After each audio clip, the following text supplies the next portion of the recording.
Hello दोस्तों, वंदे मातरम, जय श्री राम। आज नया साल 12 बजे के बाद बैठने वाला है, तो सबको, मेरे मित्रों को, मेरे सब्सक्राइबर को जय श्री राम और जय श्री कृष्णा। और नया साल के अंदर आपको ये वीडियो अभी क्या है इसमें बताते हैं। बांग्लादेश का सारा माल भारत आया, भारत ने फिर किया नया खेला। देखते हैं इसके वीडियो के बारे में, इसमें क्या खेला किया भारत ने, ठीक है ना। और मेरा नाम श्रवण सिंह रावणा राजपूत है, मेरे चैनल का नाम प्रेमी रावणा राजपूत है। मेरे चैनल को सब्सक्राइब करते रहे, बेल घंटा दबाते रहे जो बाजू में चल रहा है, ठीक है ना। जय श्री राम। मेरा नाम है सुजाता देवी रावणा राजपूत। हमारे चैनल को लाइक, शेयर और बेल घंटा जरूर दबाना। आज का वीडियो है बांग्लादेश का सारा माल भारत आया, भारत ने फिर क्या नया खेला, इसके बारे में आज का वीडियो है।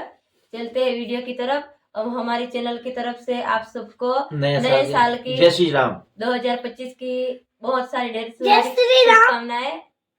और हमें नए साल में आप ऐसे ही सपोर्ट करते रहना। दोस्तों, आपने वो कहावत तो सुनी ही होगी कि अपने ही पैर पर खुद कुल्हाड़ी मारना। और अब भारत से पंगा लेकर बांग्लादेश ने खुद को ऐसी कुल्हाड़ी मारी है कि वो लड़खड़ाकर जमीन पर औंधे मुंह जा गिरा है। जी हाँ, ये बात जग जाहिर है कि आजादी दिलवाने से पहले अपने पैर पर खड़ा होने तक भारत ने हमेशा बांग्लादेश की मदद की है। लेकिन बांग्लादेश में जैसे ही अंतरिम सरकार बनी, वैसे ही अमेरिका और चीन की उंगलियों पर नाचते हुए वहां के प्रधानमंत्री ने भारत के साथ सभी व्यापारिक सौदे रद्द कर दिए और $2 बिलियन यानी करीब 17,000 करोड़ रुपए की पेमेंट भी रोक दी।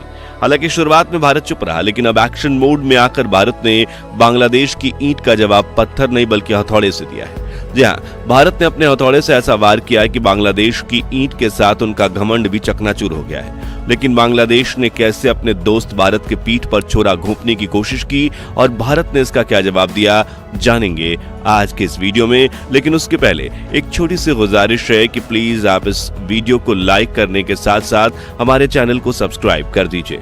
सबसे पहले बांग्लादेश से आ रहे इंपॉर्टेंट अपडेट की बात करें तो पिछले कुछ सालों में भारत ने बांग्लादेश में शेख हसीना की सरकार के साथ जो भी इंपॉर्टेंट एग्रीमेंट्स किए हैं, जो भी इंपॉर्टेंट मेमोरेंडम ऑफ अंडरस्टैंडिंग यानी कि MOU की है, फिर चाहे वो ब्रिज बनाना हो, पोर्ट बनाना हो या फिर इलेक्ट्रिसिटी और फ्यूल ट्रांसफर के लिए नए इंफ्रास्ट्रक्चर की डेवलपमेंट हो, उन सभी पर रोक लगा दी गई है। बांग्लादेश का कहना है कि हम इन सभी प्रोजेक्ट्स को डिटेल में स्टडी करेंगे ताकि हमें पता चल सके कि इन प्रोजेक्ट से बांग्लादेश को कोई फायदा होने वाला भी है या नहीं।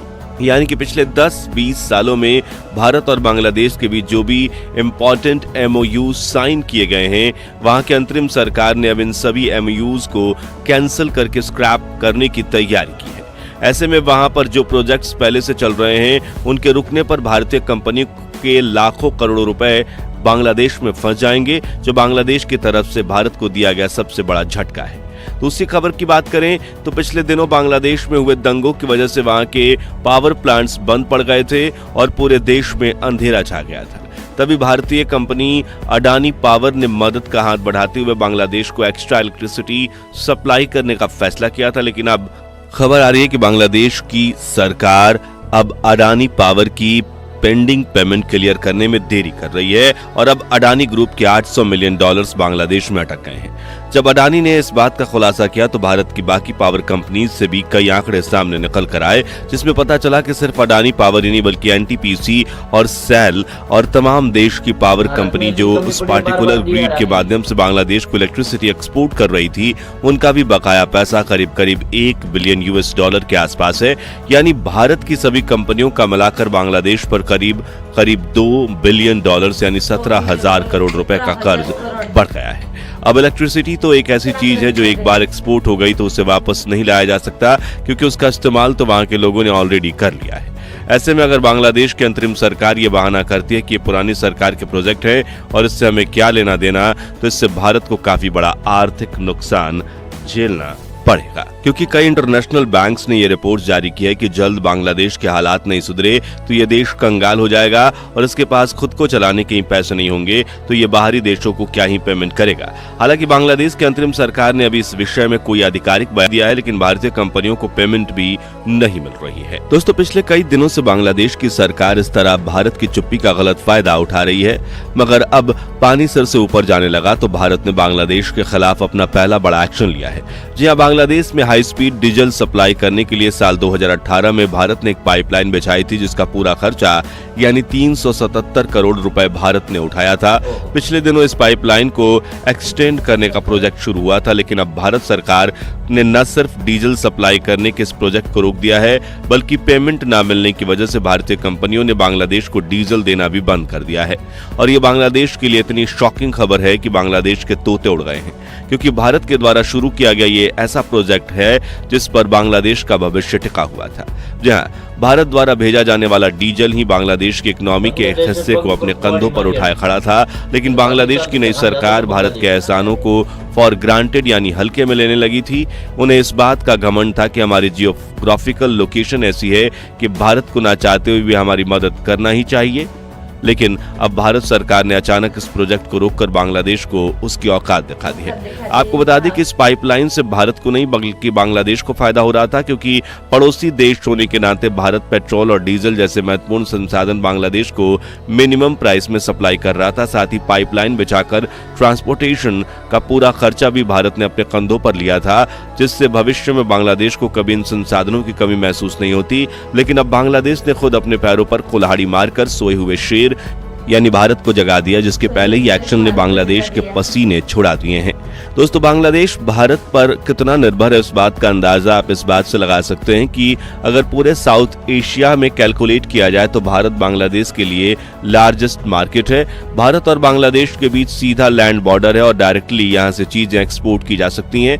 आंकड़ों की बात की जाए तो साल 2021 में भारत ने बांग्लादेश को करीब 14 अरब डॉलर का सामान एक्सपोर्ट किया, और वो दुनिया से सस्ते कीमत पर। यानी कि एक समय पर बांग्लादेश को नए सप्लायर्स मिल भी जाएं, लेकिन इतने सस्ते में बिजली, पेट्रोलियम प्रोडक्ट्स, इंफ्रास्ट्रक्चर डेवलपमेंट और दर्जनों चीजें मिलना नामुमकिन है। ऊपर से ट्रांसपोर्ट का खर्चा बढ़ेगा वो अलग। आंकड़ों की और गहराई में जाएं तो 2022 में भारत ने बांग्लादेश को 1160 मेगावाट बिजली एक्सपोर्ट की थी। सिर्फ इतना ही नहीं, बांग्लादेश में अलग अलग पावर प्रोजेक्ट्स बनाने के लिए भारत ने LOC यानी लाइन ऑफ क्रेडिट भी दी थी, जिसकी टाइम लिमिट भी 5 साल से बढ़ाकर 8 साल कर दी गई थी। यानी बांग्लादेश ये पेमेंट 8 साल बाद वापस कर सकता था, तब तक वो अपनी इंडस्ट्री को आगे बढ़ाए और उसका इकोनॉमिक डेवलपमेंट हो सके। आपको ये जानकर हैरानी होगी कि इस LOC की वैल्यू 5-10 हजार करोड़ नहीं बल्कि पूरे 67,000 करोड़ रुपए थी, क्योंकि भारत चाहता था कि बांग्लादेश की डेवलपमेंट हो, खासतौर पर इंफ्रास्ट्रक्चर सेक्टर में, जैसे कि सड़कें, रेलवे, शिपिंग, पोर्ट्स, ब्रिज वगैरह। लेकिन अब बांग्लादेश सरकार ने इन सभी प्रोजेक्ट पर रोक लगा दी है और भारत ने भी ज्यादा फंड्स देना बंद कर दिया है, जिससे साफ तौर पर बांग्लादेश की डेवलपमेंट रुक जाएगी। इसके अलावा बांग्लादेश की सरकार से जुड़े ऑफिसर्स को ट्रेन करने की जिम्मेदारी भी भारत ने ली थी, ताकि हमारा पड़ोसी देश आगे बढ़े। जैसे कि साल 2019 में भारत ने बांग्लादेश के 1800 सिविल सर्विस ऑफिसर्स को पूरी सुविधा के साथ भारत बुलाया था और कई दिनों तक फ्री में ट्रेनिंग दी थी, ताकि बांग्लादेश के अंदर जो ब्यूरोक्रेसी है इसे बहुत ही एफिशिएंट तरीके से मेंटेन किया जा सके। वहीं भारत अपने इस पड़ोसी देश की डिफेंस में सहायता करते आया है, जैसे कि वहां के नेवी ऑफिसर्स, एयरफोर्स ऑफिसर्स और आर्मी को भी भारतीय सेना ट्रेनिंग देती थी, ताकि भविष्य में किसी खतरे से निपटने के लिए बांग्लादेश की आर्मी पूरी तरह से तैयार रहे। इसके लिए ट्रेनिंग के साथ कई जॉइंट एक्सरसाइज भी की जाती थी। हालांकि बांग्लादेश के बिगड़ते हालात देखकर भारत ने पिछले कुछ महीने से इस ट्रेनिंग प्रोग्राम को पॉज कर दिया था, लेकिन अब बांग्लादेश ने ऐसी हरकत की है जिसके बाद भारत शायद ही कभी उनकी मदद करे। दरअसल भारत में हर साल तरंग शक्ति वायु अभ्यास होता है, जिसमें भारत अपने साथी देशों की एयरफोर्स को मौका देता है कि वो यहाँ आए और अपने लाखों विमानों का करतब दिखाएं। इस प्रोग्राम में कई देश को डिफेंस डील्स भी मिलती हैं, लेकिन अब बांग्लादेश ने तरंग शक्ति 2024 में अपना नाम वापस ले लिया और अपने C-130 फाइटर जेट्स को वापस बुला लिया है।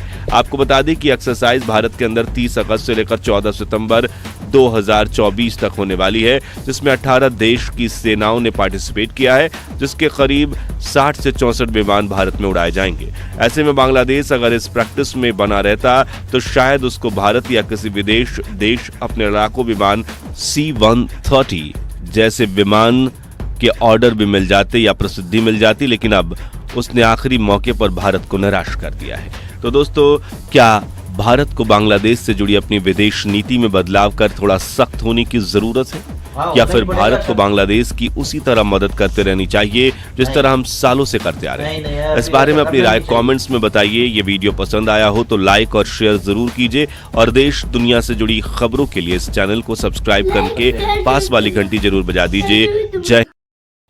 हेलो दोस्तों, ये वीडियो तो खत्म हो गया है। बांग्लादेश को कभी भी मदद नहीं करनी चाहिए और अपने अंदर एक हौसला रखना चाहिए कि हम किस देश से हम मदद कर रहे हैं, किस देश से मदद नहीं कर रहे हैं। पड़ोसियों भी मदद करते हैं तो हम वो देखते हैं कि भाई इस देश को मदद करें या नहीं करें। तो हमारा पड़ोसी होता है वो भी इस तरीके होता है कि भाई हम इसको मदद करेंगे तो कल हमको ही नहीं मारने काटने आ जाए या हमारे नुकसान ही नहीं कर ले। तो ये तो देश है, ठीक है ना। तो देशों के बारे में अपने भारत से निकले हुए पाकिस्तान, बांग्लादेश, ठीक है ना, तो वो भी अपने को आंखें दिखा रहा है। तो इसके अभी सतर्क होना चाहिए अपने भारत वाले को कि किसी को मदद करने से पहले 100 बार सोचे। और अभी तो ट्रेड बंद कर देनी चाहिए और भारत में रह रहे हैं उनको भी बाहर निकालना चाहिए, क्योंकि भारत में रह के भारत को ही नुकसान पहुंचा रहे हैं और जो वहाँ के हिंदू है वहाँ को भी परेशान कर रहे हैं। आपने देखा ही होगा, ठीक है ना। तो अपने हिंदू प्रताड़ित हो रहे हैं, पाकिस्तान से भी लापता हो गए और बांग्लादेश से भी लापता हो रहे हैं, अफगानिस्तान में तो है ही नहीं, ठीक है ना। तो हम ऐसा आशा करते हैं कि ये वीडियो आपको अच्छा लगा हो। नया साल के लिए आपको जय श्री राम। जय श्री राम। मेरा प्रतीक सिंह के नाम। लाइक शेयर जरूर करना, बेल घंटा जरूर दबाना, इसका पाठ लाते रहेंगे। ये वीडियो तो भी खत्म हो गया है। अभी अगले वीडियो में मिलते हैं, तब तक ये नमस्कार, नमस्कार, जय श्री राम। जय श्री अगले राम, वीडियो में गुड बाय। मिलते हैं। Good bye.